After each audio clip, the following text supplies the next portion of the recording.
So welcome back dear student. আজকে আমরা Microsoft office ওয়ার্ডের নতুন একটা টপিক ওয়াটারমার্ক নিয়ে আলোচনা করব। তো এই আমরা ওয়াটারমার্ক করার আগে জেনে নেব যে ওয়াটারমার্ক কী এবং ওয়াটারমার্কের কাজ কী এবং ওয়াটারমার্ক কোথায় কাজে লাগে। তো প্রথমত ওয়াটারমার্কের বাংলা নাম হচ্ছে জল ছবি। তো ওয়াটারমার্ক মানে আমরা বুঝি যে কোনো একটা পেজের ব্যাকগ্রাউন্ডে কোনো একটা লোগো বা কোনো টেক্সটকে নিয়ে আসা যায়। তোমরা এক্সাম্পল হিসাবে এই ছবিগুলি দেখতে পারো। তো এখানে ব্যাকগ্রাউন্ডে যে টেক্সট এবং লোগোগুলো ইউজ করা হচ্ছে এগুলোই কিন্তু ওয়াটারমার্ক। তো চলো আমরা ব্যাপারটাকে প্র্যাকটিক্যালি দেখে নিই। তো আমরা প্র্যাকটিক্যালি দেখে নেওয়ার জন্য প্রথমে মাইক্রোসফট অফিস ওয়ার্ডটি ওপেন করে নেব। তো আমরা প্রথমে মাইক্রোসফট অফিস ওয়ার্ডটি ওপেন করে নিচ্ছি।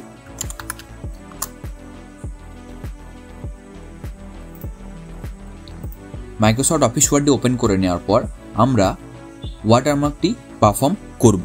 তো আমরা দেখতে পাচ্ছি এখানে একটা ব্ল্যাঙ্ক পেজ রয়েছে এবং এই পেজের মধ্যে আমরা যদি ওয়াটারমার্ক পারফর্ম করতে চাই তাহলে আমাদের কিন্তু ডিজাইন অপশানের মধ্যে যেতে হবে। যদি তোমাদের কম্পিউটারের ভার্সন উইন্ডোজ 7 হয়ে থাকে তাহলে কিন্তু তোমরা ইনসার্ট অপশানের মধ্যে অথবা পেজ লেআউট অপশানের মধ্যে এই অপশানটি পেয়ে যাবে। তো আমি আমার ডিজাইন অপশানের মধ্যে চলে এসেছি এবং ডিজাইন অপশানে আসার পরে এখানে একটা ওয়াটারমার্ক বলে সেকশন আছে। এই ওয়াটারমার্ক অপশানের অ্যারোটার ওপর আমরা ক্লিক করব। এই অ্যারোটার ওপর ক্লিক করার পরে আমরা কাস্টম ওয়াটারমার্কের ওপর ক্লিক করব। কাস্টম ওয়াটারমার্কের উপর ক্লিক করার পর আমরা প্রথমে যেহেতু টেক্সট ওয়াটারমার্ক দেখব সেহেতু আমরা টেক্সট ওয়াটারমার্কের উপর ক্লিক করব এবং টেক্সট ওয়াটারমার্কের উপর ক্লিক করার পর এখানে ল্যাঙ্গুয়েজ ইংলিশ করা আছে। আমরা ইংলিশেই একটা টেক্সট লিখতে চাই এবং টেক্সটটা কি লিখতে চাই সেটা কিন্তু আমরা এখানে লিখে দেবো। তো আমি এখানে লিখে দিচ্ছি স্কাইলাইন।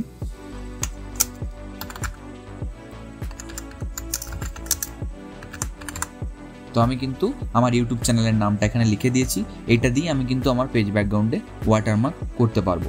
তো এখানে ফন্ট আছে, আমরা চাইলে ফন্ট স্টাইল চেঞ্জ করতে পারি। এখানে বিভিন্ন ধরনের ফন্ট স্টাইল দেওয়া আছে, আমরা চাইলে এই টেক্সটের ফন্ট স্টাইল কিন্তু চেঞ্জ করতে পারি। এছাড়াও এখানে সাইজ দেওয়া আছে, আমরা এখানে এই টেক্সটার সাইজও মেনটেন করতে পারি। এখানে অটো করা আছে, মানে পেজ অনুযায়ী অটোমেটিক কিন্তু ওয়াটারমার্কের সাইজটা এখানে অ্যাপ্লাই হয়ে যাবে।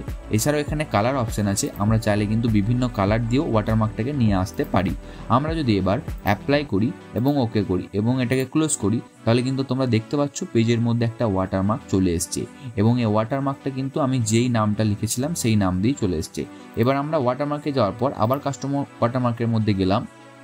এবার আমরা যদি লেআউটটাকে হরাইজেন্টাল করে দিই তাহলে কিন্তু ওয়াটারমার্কের স্টাইলটা চেঞ্জ হয়ে যাবে। এটা কিন্তু হরাইজেন্টালি চলে এসছে, আগেরটা কিন্তু ডায়াগোনাল ছিল। এবার আমরা দেখব পিকচার ওয়াটারমার্ক। তো পিকচার ওয়াটারমার্ক করার জন্য আমাদের জাস্ট এই পিকচার ওয়াটারমার্কের উপর ক্লিক করতে হবে। পিকচার ওয়াটারমার্কের উপর ক্লিক করার পর আমরা সিলেক্ট পিকচার অপশানটি ক্লিক করে নেব এবং সিলেক্ট পিকচারে অপশানটি ক্লিক করে নেওয়ার পর যেহেতু আমি এখন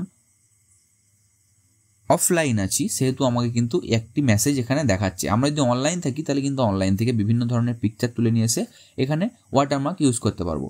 আমরা ওয়ার্ক অফলাইনের উপর ক্লিক করব এবং সেন্ড পিক এবং আরেকটা নতুন ট্যাব কিন্তু আমাদের কাছে ওপেন হয়ে গেছে। আমরা পিকচারেতে গেলাম এবং পিকচারে যাওয়ার পরে আমি যদি এখান থেকে একটা পিকচার নিয়ে নিই, এরপর যদি আমরা ওকে করি তো তোমরা দেখতে পাচ্ছ এই একটা ইমেজ দিয়ে কিন্তু এখানে ওয়াটারমার্ক চলে এসছে।